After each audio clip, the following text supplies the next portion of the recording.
خدا کا خوف دلوں میں بسا لو، خدا کا ڈر ایک پل کے لیے بسا لو۔ کیا آپ ہی جوان ہو، ہم ہی جوان ہیں؟ آپ 18 سال کے ہیں، ہم سمجھتے ہمارے پاس جوانی ہے، کچھ بھی کر لیں۔ امام حسین کا بھی تو ایک بیٹا تھا، نام علی اکبر ہے، عمر 18 سال ہے، کربلا کی زمین ہے، ہاتھوں میں تلوار ہے، میدان ہے، سامنے کئی دشمن پڑے ہیں۔ اس لیے نہیں ہے کہ میں جوان ہوں کچھ بھی کر لوں گا، اس لیے میدان میں آئے تھے میں جوان ہوں اسلام کو بچانے کی کوشش کروں گا۔ جی اپنی جوانی کو روڈ چوراہے پر بیٹھ کر گواؤ مت، اپنی جوانی کو اسلام کے لیے کچھ کر دو۔ اسلام کے لیے ہم نے کیا کیا اسلام کے لیے؟ مسلمان کے گھر میں پیدا ہوئے، گاؤں کے مؤذن یا امام نے کانوں میں آ کر اذان دے دیا، مسلمان والا نام رکھ دیا، ہم سمجھتے مسلمان ہو گئے، اپنے اپنے گھروں میں کنٹلوں کنٹلوں منو گوشت کھا کے برباد کیے۔ یہ مسلمان کی پہچان ہے، یہ طریقہ ہی غلط ہم نے اپنا لیا ہے۔ نہیں معلوم ہے وہ جو بچہ قرآن سننے کے لیے رو رہا تھا، وہ بچہ جو قرآن سننے کے لیے رو رہا تھا، وہی بچہ جب بڑا ہوا نا تو پوری دنیا اس کو بو علی شاہ قلندر پانی پتی کے نام سے جاننے لگے۔ یہ کوئی عام فہم آدمی نہیں، اللہ کے بہت بڑے ولی تھے، بہت بڑے ولی تھے، جنہوں نے دعویٰ کیا تھا کہ جو مانگو وہ دو۔ اللہ سے کہا تھا اے اللہ مجھے علی بنا دے، اللہ قادر مطلق ہے، جو چاہے وہ دے دے۔ انہوں نے کہا تھا یا اللہ مجھے علی بنا دے۔ علی صرف نبی کا داماد ہے، کوئی دوسرا علی ہو نہیں سکتا۔ اللہ مجھے علی بنا دے، مجھے محمد بنا دے، مجھے علی بنا دے، یہ دیوانگی تھی ان کی۔ مگر اللہ نے علی تو نہیں بنایا، اس کے اندر حضرت علی کی مہک عطا فرما دی، اسی لیے اس کو بو علی شاہ قلندر کے نام سے جانا گیا۔ علی کی مہک، علی کی خوشبو اس کو عطا کر دی۔ الحمدللہ وہ اتنے بڑے ولی گزرے، جب ماں ایسی ہو تو اس کے کوکھ سے جنم لینے والا بیٹا اللہ کا ولی بنتا ہے۔ اگر ماں بیٹا خود کوکھ میں ہو اور ماں خود فری فائر، ماں خود موبائل میں سیریل فلم دیکھے تو وہ بیٹا غوث اعظم نہیں، وہ بوس اعظم بنتا ہے۔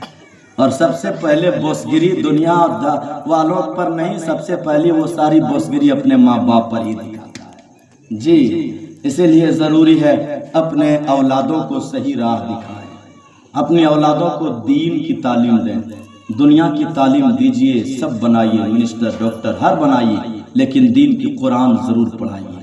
کون کہتا ہے مت پڑھاؤ اسکول میں؟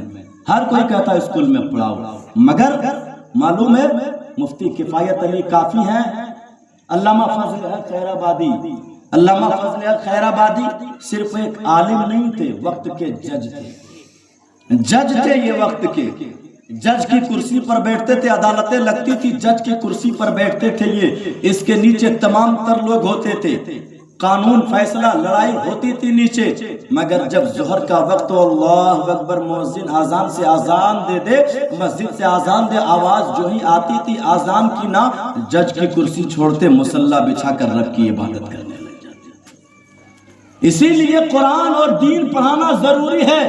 ڈاکٹر بنے گا، اس کے پاس دین ہو، نبی کی حدیث، نبی کی تعلیم ہو تو وہ جانے گا اس کا علاج صحیح کرو۔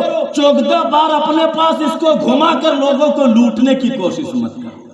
وکیل کے پاس بڑی امید سے لوگ جاتا ہے، اس کے پاس جاؤ انصاف دلائے گا، مگر وہ خود کہے گا پہلے مجھے اتنا لاکھ دو تب میں تیری جانب لڑوں گا۔ اگر آپ نے 1 لاکھ دیا، دوسرے آپ کے اگینسٹ پارٹی نے اس کو 2 لاکھ دیا تو پاسا پلٹ دے گا۔ پھر کیا مطلب اس پڑھائی کا؟ پڑھائی کا کیا مطلب؟ وہی اگر دین کا جاننے والا ہو تو وہ جانے گا کہ رشوت لینا حرام ہے، گھوس کھانا حرام ہے، اس کو چھوڑو، انصاف کے راہوں پہ چلو۔ اس دن مصطفیٰ اگر اپنا لیں تو رب کی رحمت ہمیں خود اپنا لے گی۔ یہ طریقہ اپنے اولادوں کو، اپنے گاؤں، اپنے گھر، اپنے اپنائیں۔ اللہ تبارک و تعالی ہم سبوں کو ایک اور نیک بن کر جینے کی توفیق عطا فرمائے۔ میری باتوں سے کسی کو چوٹ پہنچی ہو تو اس کے لیے معذرت خواہ، اور جو اچھی باتیں نکلی ہو اللہ سبوں کو اس پر سب سے پہلے اس فقیر مجھے پھر سبوں کو عمل کرنے کی توفیق عطا فرمائے۔ بس اس شعر کے ساتھ اپنی گفتگو کو سمیٹوں کہ باغ طیبہ میں سہانا پھول پھولا نور کا، مست بو ہے بلبلیں پڑھتی ہیں کلمہ نور کا، تیری نسل پاک میں ہے بچہ بچہ نور کا، تو ہے آئین نور تیرا سب گھرانہ نور کا، اے رضا یہ احمد نوری کا فیض نور ہے، ہو گئی میری غزل بڑھ کر قصیدہ نور کا، وما علینا الا البلاغ۔ السلام علیکم۔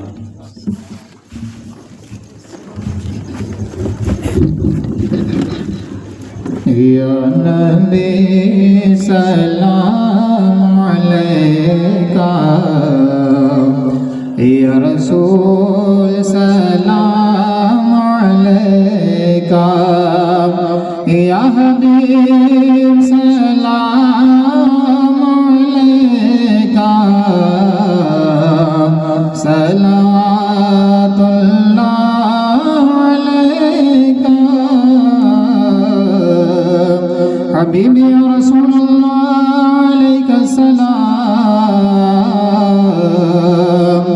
جذبہ ایمان عطا ہو، علم سے سینہ بھرا ہو، دل میں عشق مصطفیٰ ہو، روز و شب بس یہ صدا ہو، یا نبی سلام علیکہ، یا رسول سلام علیکہ، یا حبیب